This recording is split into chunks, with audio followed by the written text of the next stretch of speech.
기본적으로 30번 문제를 풀려면 알아야 될 게 기본 그 개념이 조금 있는데, 뭐 예를 들어서 이차함수와 직선의 위치 관계겠지. 이차함수와 직선의 위치 관계다. 이차함수가 이제 이렇게 있고, 맞지? 직선이 이제 이렇게 있을 때 위치 관계에 따라서 이제 시계 모양이 달라지는데, 예를 들어서 얘가 만약에 fx고 얘가 만약에 gx잖아. 맞지? 그렇게 해서 이렇게 안 만날 수도 있고 그냥 이렇게 만나게 된다. 예를 들어서 만나게 되면 이렇게 해서 이렇게 접할 때도 있을 거고 이렇게 두 점에서 만날 때도 있잖아. 맞지? 만약에 그러면 이렇게 접했다. 우리 안 만나는 경우는 지금 이 문제 상관이 없고, 만약에 이렇게 접했다. 접하게 되면 요 점의 좌표가 만약에 예를 들어서 요 점의 좌표가 만약에 뭐 2다.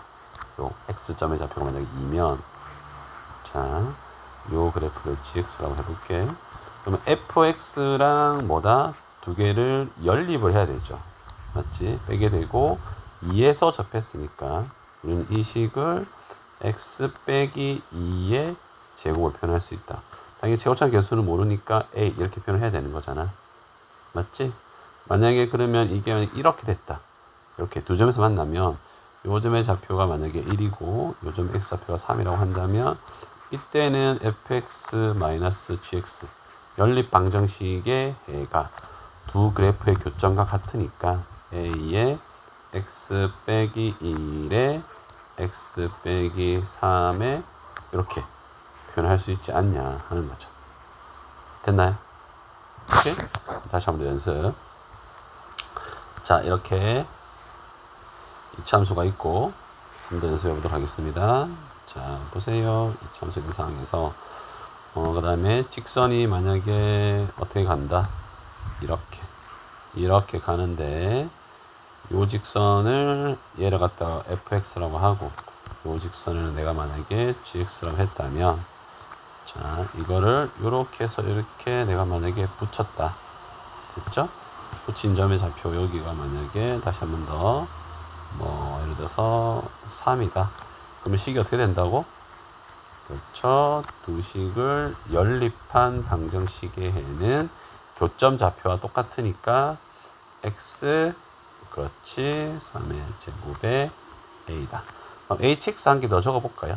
hx 무슨 말이냐면 이런 식으로 해서 만약에 요거를 요쪽으로 다 붙여보는 거죠. 이렇게 다 붙여보자 라고 하면 이 식을 내가 만약에 hx라고 하면 이번에는 어떻게 된다? 요 점에 좌표는 뭐라고 할까? 이야기해봐. 그렇죠. 1이라고 한번 해보면 이때는 fx와 누구를 빼? hx를 연립한 식은 x 빼기 1의 제곱이 되겠죠. 제곱상 교수는 역시 모르니까 b다 이렇게 하시면 되겠죠. 이해돼? 무슨 말인지? 이런 식으로 표현을 하시면 됩니다. 됐나요? 오케이. 이거를 기본기로 가지고 있어야지만 일단 30번 문제를 잘 적용을 할 수 있겠지. 한 개만 더 해볼게요.